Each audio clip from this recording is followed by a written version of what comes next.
This is a Casio digital camera in the Exilim line. That's EXILIM. The model number of the camera is EX-Z600. It will do still images at a maximum resolution of 6 megapixels, and it will also do video clips at a maximum resolution of 640 by 480 or VGA. I found this camera at a local thrift shop and picked it up for just a few dollars. This camera was manufactured in 2006. There were a series of firmware updates made available for this camera. When this camera first came out, it only read SD memory cards, that is limited to 2 gigabytes. The current version of the firmware, which is version 1.03, allows this camera to read SDHC cards. Now, those cards can go as high as 32 gigabytes.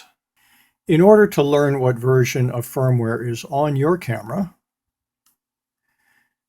you need to hold down the menu key and then hit the power key.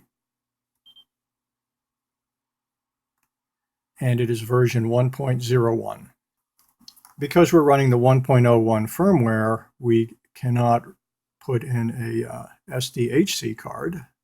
I'm going to go ahead and remove the SD card. This is a 2 gigabyte card. Now, here's a 4 gigabyte SDHC card. I'm going to put that in, and you can see what happens when you try to run it. When I hit the power button, the lens telescopes out, but then otherwise it just halts. Nothing happens. Nothing comes up on the screen. So that's what happens when you try to put in an SDHC card without the firmware update. The firmware is available from the Casio website, and I will put a link in the description. The software has been downloaded into a folder on my PC. It comes in the form of an executable file, exe. We will go ahead and double click on that executable file. The first thing Windows 10 asks us is, do we want to go ahead and run this? Well, yes, we do. And it asks us what directory do we want to put the decompressed file into. We're just going to put it in our current directory. Okay, we have a Windows 10 possible error message.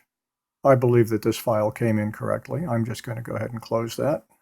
So it gives us a binary file, ex-600.bin. Okay, we need to copy that to the memory card in our camera. I'll just go ahead and remove that.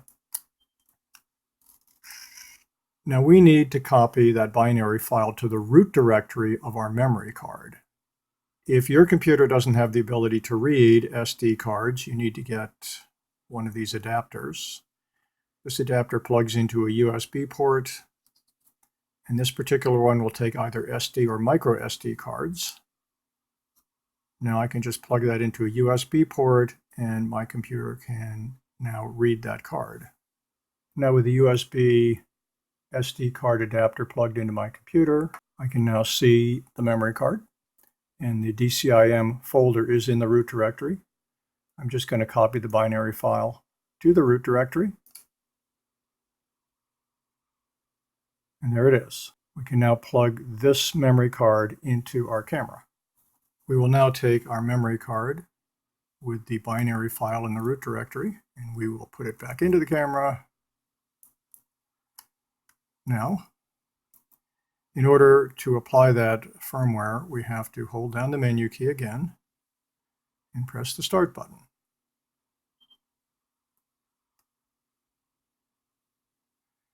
Aha. Now it tells us we have version 1.03. Do we want to update it, yes or no? Now, if we had the wrong firmware in there, it would just give us an error message, but this is telling us we have the right firmware. Now, a cautionary note, before you do this, make sure you've got a fully charged battery. If the battery dies on you while you're trying to install this firmware, you will basically brick your camera. The process has to complete. Okay, so we're going to go up to yes. We're going to go and hit the OK button.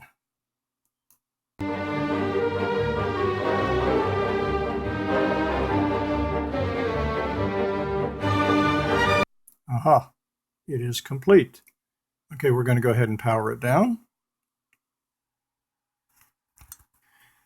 Now that the firmware has been installed, I'm going to go ahead and remove that memory card because it still has that binary update file in the root directory. And we want to be sure to erase that binary file. We no longer need it, and we don't want it accidentally running again. Now again, I'm going to hold down the menu button and press the power so it will tell us what firmware is now on our camera.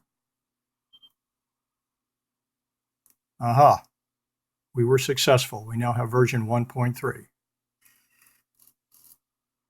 Okay, I'm going to go ahead and power that off. Now I'm going to put in that SDHC card we tried before and see if it works now. And it works. Fantastic. We are now able to read SDHC cards. Boy, look at how many pictures I can take on the 3 megapixel setting.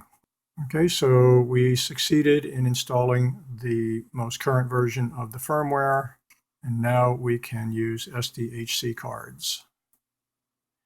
Excellent.